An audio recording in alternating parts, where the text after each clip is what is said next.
The next time you see an auto rickshaw sporting a Mercedes or a BMW logo, don't laugh at it. For the next thing you know, the auto rickshaw driver might just land up a beamer or a triple pointed star of his own. You might wonder, what am I talking about? Now this story is about Mr. Sunil from the Indian state of Kerala, who was recently awarded a brand new Mahindra Super Mini truck from the chairman of Mahindra Group, Mr. Anand Mahindra himself. Now the auto rickshaw driver was so fond of the Mahindra Scorpio that he actually modified his three-wheel ride to look like the burly SUV from the stable of Mahindra. Now the series of events all started on March 19th when a Mahindra official spotted the auto rickshaw's photo on Twitter and tagged Anand Mahindra on it, telling him just how popular the Scorpio has become among the masses. Next thing you know, Mr. Anand Mahindra directed his team to find out more about the auto rickshaw and its owner and to track him down, which they did in little over a month. And when that happened, well, Mr. Anand Mahindra, the true gentleman that he is, kept his word and presented the driver with a brand new Supro Mini truck and shared the picture of the driver with his new four-wheel ride on Twitter. And guess what? The auto rickshaw has been given a place of honor in the Mahindra Museum. Quite a story, I'd say. In today's times, I'd be mistaken if I said that mods are not looked down upon and there are strict norms for you to tweak your automobiles. While I appreciate these rules and regulations, it's also important to take note of these passionate and big-hearted acts like that of Mr. Sunil and Mr. Anand Mahindra, which truly highlight their passion for automobiles. And with that great story, let's get started with this week's episode of WION Pitstop.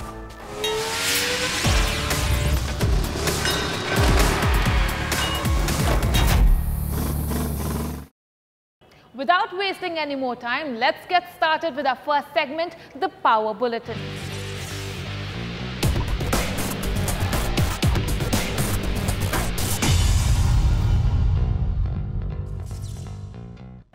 The first ever Motogp championship was a 350cc race held at the 1949 Isle of Man TT. It was won by Freddie Frith on a Veloset.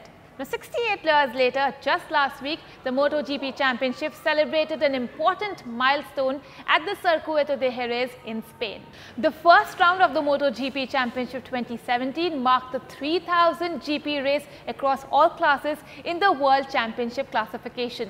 The original classes of 500cc, 350cc, 250cc and 125cc, and the modern classes of Moto3, Moto2 and MotoGP. And we've got you all that uncovered at this event right here.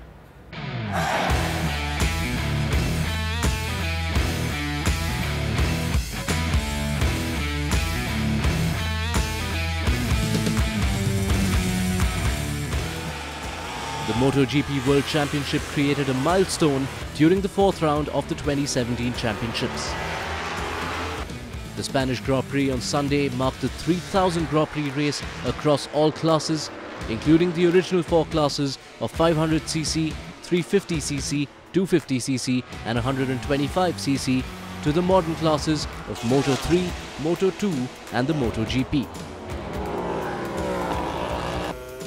Local boy Dani Pedrosa painted the race weekend orange by winning the top honour at the 3000 Grand Prix. Pedrosa set the race's fastest lap en route his 30th MotoGP win. The 31-year-old started on pole and raced clear of Repsol Honda teammate Marc Marquez to win by more than 6 seconds. Marc started to be fast and put some pressure, but I was able to control my pace and manage my lap times and my riding, and I'm very happy. So nice to win in this track. Pedrosa's win also earned the Repsol Honda team its 100th victory in the MotoGP class, and he became the only rider to have won at least one race for 16 consecutive years. Marc Marquez scored a brilliant second-place finish after chasing Pedrosa for 27 laps. Ducati's Jorge Lorenzo, who'd been struggling with the motorcycle since the start, had a good weekend, taking third place on the podium and ensuring a Spanish 1-2-3. Yamaha riders Maverick Vinales and Valentino Rossi struggled with grip, finishing the race in 6th and 10th position respectively.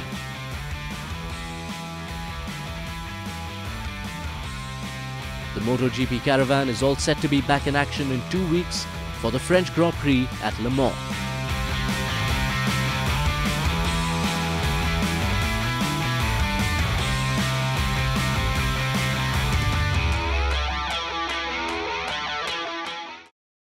Japanese car manufacturer Isuzu had a very pleasant surprise for all the Indian car lovers out there this week. Take a look.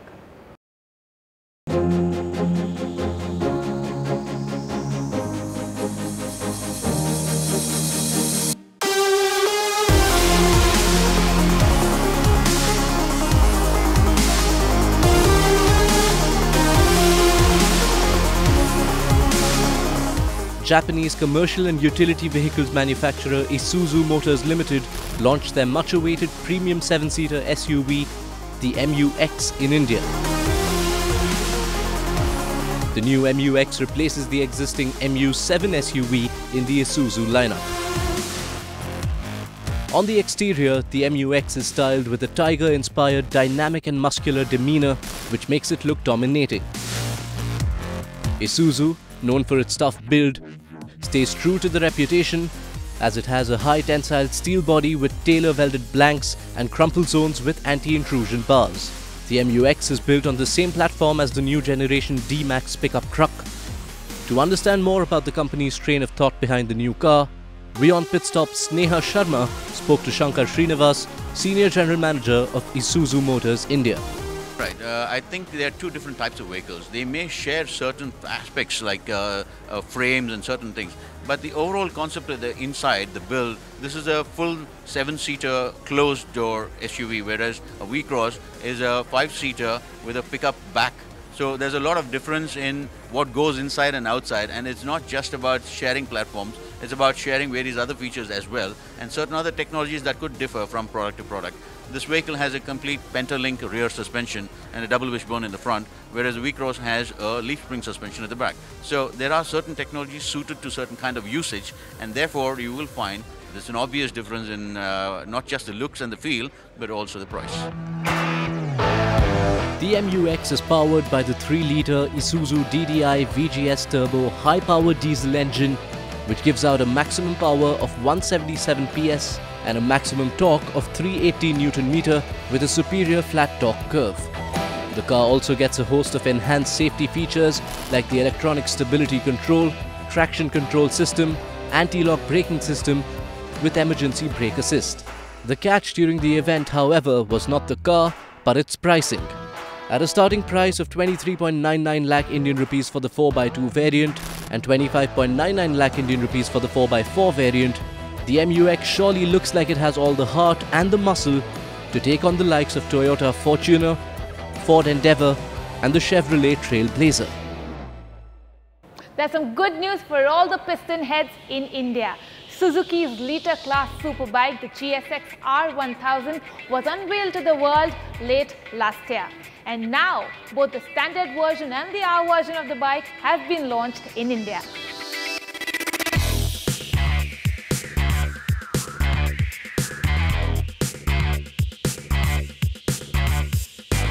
Suzuki Motorcycle India Private Limited has launched the new 2017 GSX R1000 and the GSX R1000R in India to compete against the likes of Kawasaki, Yamaha, BMW Motorrad and Honda in the liter class segment. The Japanese manufacturer entered the 200 PS club in the liter class segment with its new 2017 GSX R1000 and GSX R1000R, which were unveiled at the 2016 Intermot show in Cologne, Germany. Suzuki claims that these are the lightest GSX-R bikes that the company has ever made. The GSX R1000 gets an all-new engine that is smaller and lighter with a broader range of torque and power. The 2017 GSX R1000 and GSX R1000R are equipped with a new 999.8cc inline 4-cylinder engine that produces 199 brake horsepower at 13,200 RPM and 117.6 Nm of torque at 10,800 RPM. This engine further comes with Suzuki's racing variable valve timing technology that has been derived from the company's Motogp bikes. The features on offer with the GSX R1000 include 6-direction inertial measurement unit, 10-level motion track traction control, motion track braking system, ABS, LED headlamps and tail lights, and LED instrumentation. The GSX R1000R further adds launch control, bi-directional quick shifter, show balance-free suspension, cornering ABS and LED position lamps to the feature list. The GSX-R 1000 will be offered in two colors, which are Triton Blue and Metallic Matte Black, while the GSX-R 1000R will be offered in Metallic Triton Blue and Glass Sparkle Black.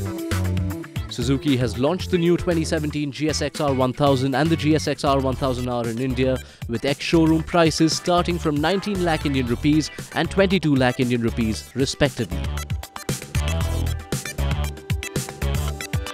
That's all the news we could pack in for you in the Power Bulletin. Stay tuned with us as we have some more action-packed stuff for you on the other side.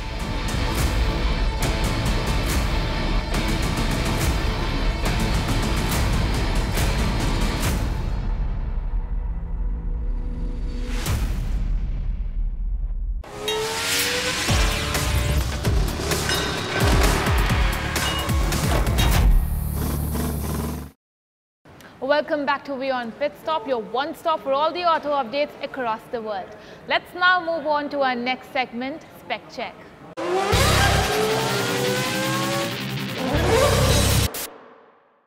Now, back in its glory days, the Indian Scoutback, a cruiser from the legendary American cruiser bike manufacturer, was a rage amongst racers and stuntmen. Now, the last Scout was built in 2003. It again came into production after 12 years in 2015 after Polaris bought the Indian motorcycle company. And boy, did it get rave reviews across the globe. And today, we bring you a middleweight cruiser with a dash of legacy from the legendary motorcycle manufacturer.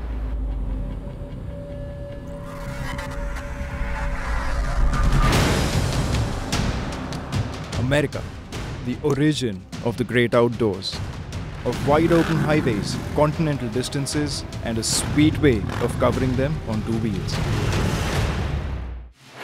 And of old legendary brands that have been around for decades, creating their own cults.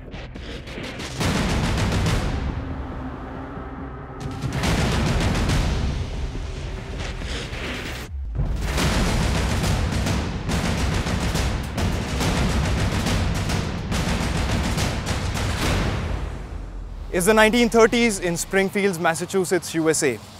The Indian Motorcycle Manufacturing Company is rolling out two heavy-duty models. The Chief has always been about the big, wide open Americana. It's been about the show. The Scout, however, has somehow always been the swankier, more urban, more stylish cousin. Earlier this decade, Polaris picked up the legendary Indian mark, and it looks like the new owners have not forgotten a thing or two about rekindling old spirits.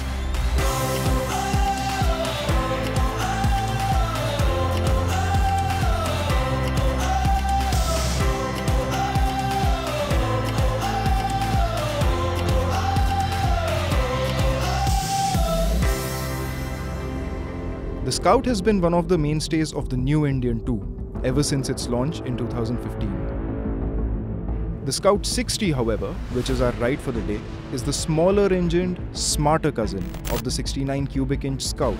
The 60 in the name of this model stands for the reduced displacement of 60 cubic inches. That's about 1000 cc. But has this reduction in displacement made the motorcycle any less fun? You know, this whole classic American way of cruising, it's just too big to get swayed by these meager changes in displacement. The wind is still in your face, your arms and legs are still stretched out, all of your weight is still on your saddle. The road is open, your tick is at 60 miles an hour, and there's not one worry on your mind.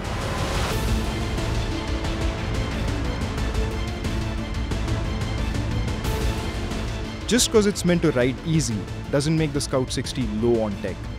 On the contrary, this cruiser is loaded with tech seldom seen in the segment. To start with, the smaller engine rests within an aluminium frame, which is a progressive move from a mark that could have technically rested easy and played the heritage card. The frame not only adds to the presence of the motorcycle, but also hooks into the angled, hardtail mimicking rear suspension quite smartly. The recess of the 60-degree V-twin houses the fuel injectors for the ride-by-wire throttle, which offers smooth performance throughout the rev range. Acceleration is quick and sustained, as one would expect from a big, long-stroke motor. Obviously, stability is a really critical factor for any bike that likes to call itself a cruiser, and the Scout 60 is no different. She's rock solid through a straight line, through the curves. The tires offer massive contact patches, so there's always going to be more grip than you're going to need. The ride quality at the rear, I think, could have been a little softer, but then you would have lost out on that beautiful flowy hardtail look. I think I prefer her the way she is just fine.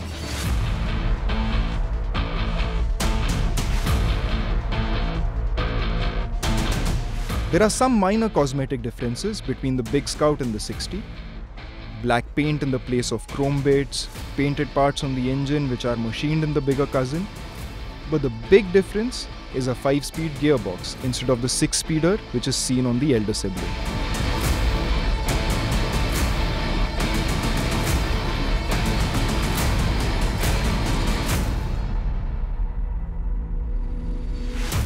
A smaller engine means a smaller price tag for the Scout 60. This baby comes in at about 13 lakh rupees on road compared to the 15 lakh rupees on road for the bigger Scout. But what does the buyer really lose out on? If you ask me, nothing significant. You get more or less the same amount of practical power, the same technology, the same feel. It's more or less the same experience. I'm sure there are buyers out there who are enamored by this way of motorcycling, but maybe find a little resistance buying into the new Indian story because of the price point. And maybe these couple of lakh rupees lobbed off is the only invitation they need to buy into this beautiful way of riding a motorcycle. Now they say there are few bikes that evoke a sense of nostalgia as the Indian, particularly the Scout. Now I'd say that was pretty neat from Sopan. Let's now slip into a small commercial break, but don't go anywhere because on the other side we have lots more cool stories waiting just for you.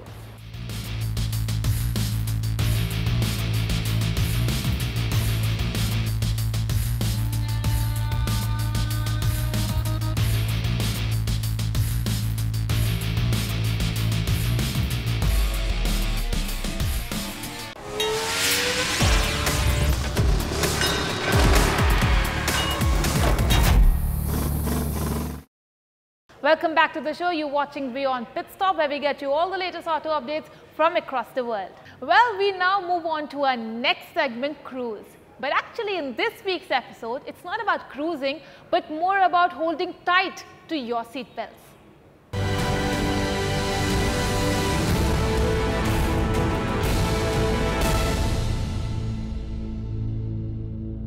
Have you ever been cold, wet and muddy? Now, as a matter of fact, I found myself and my team at the Off-Road Adventure Zone Off-Road Chapter 1, which is located just outside Delhi. The unusually hot weather made the track even more challenging, and we found ourselves beating down the door to witness some high-speed and high-adrenaline off-roading. And the word impressive does not do justice to what we witnessed at this event.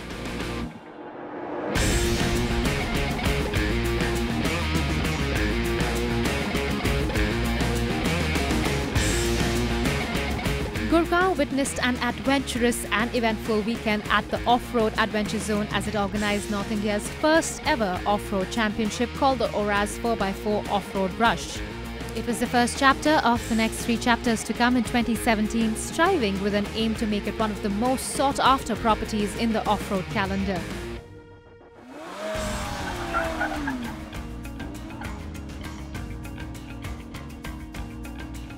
The Adventure Zone is spread over 7 acres and the location is frequented with a large number of rally and off-road professionals, in addition to affluent and HNI individuals from across NCR and other states.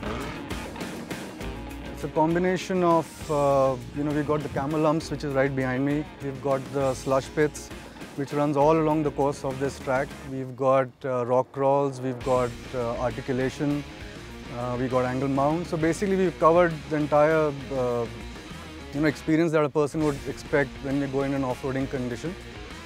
So what we've done is we've done that in a safe and secure environment for people, and so it covers everything that you would require or you would expect from an off-roading environment.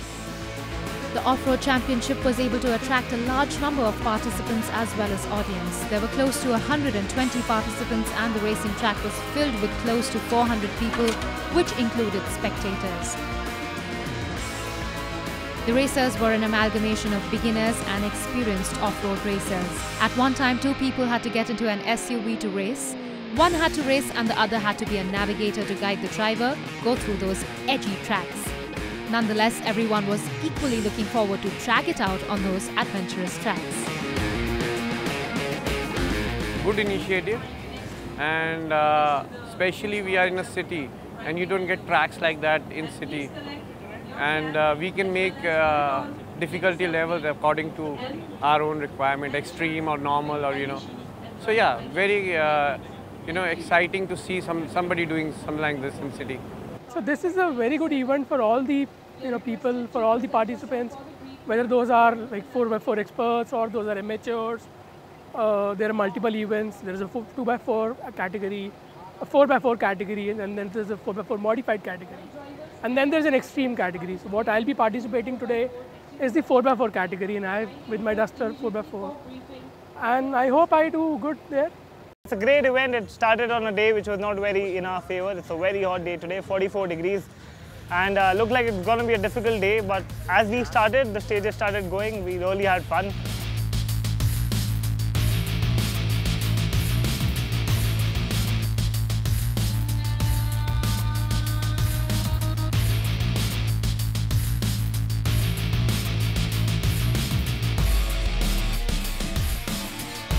Off-road racing is something which is extremely male-dominated. At breaking the stereotype, this competition had a woman participant who wasn't the navigator but a racer. Off-roading and motorsport is something where it's a very male-dominated terrain. So it's fun, like for women to get out, show their aggression out on the field and in the on the off-roading tracks. It's good fun. I've just done 4 stages now, and it was good fun. And it's actually a team work. At the end of the day, it's just not driver, it's also the navigator who helps you out. The competition had 4 categories and the participants were free to choose their categories. The categories included 2x4, 4x4, 4x4 modified, and it ended with the extreme race where all the professionals were participating. Deciding a winner in this race might be quite a complication, as this kind of race is not about speeding but actually completing laps on the whole tracks without really having to stop the car. The winners were declared on the basis of least amount of penalties and least amount of time they took to complete the race.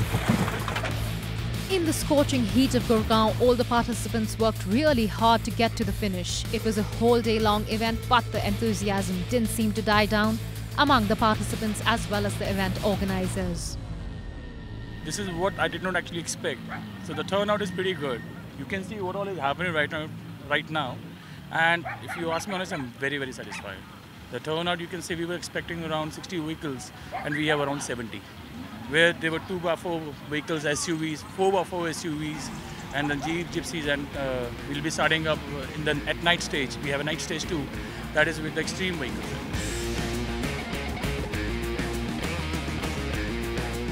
The competition was also aimed at the off-roading community. It was an initiative to make owners of 4x4 and 2x4 get involved in off-roading, which otherwise they wouldn't have got a chance to do so.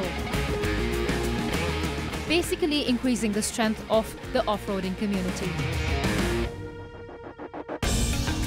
They say there is nothing better when your passion becomes a profession, and the organizers of this event and the owners of this adventure zone is another example of people turning their passion into a profession. Well, I've been doing it for many years now, like-minded people getting together, it's a great way to de-stress as far as I'm concerned, and you get the thrill of the adventures, and well, just a way to have a really good time on a weekend or any other day for that matter, so it's just you, the machine, and the environment. It was an event where a lot of off-roaders and like-minded people came together to make it a successful one. After the success of the first chapter, Oraz is all set to host the other 2 chapters this year. Well, that's all that that we had for you in this week's episode of WION Pitstop. Do remember that you can write to us. Our Twitter handle is WION_Pitstop. Like us on Facebook. Subscribe to us on YouTube. Now, this week's episode comes to you from the Audi showroom in New Delhi. Until next time, this is Nick Pontial signing off.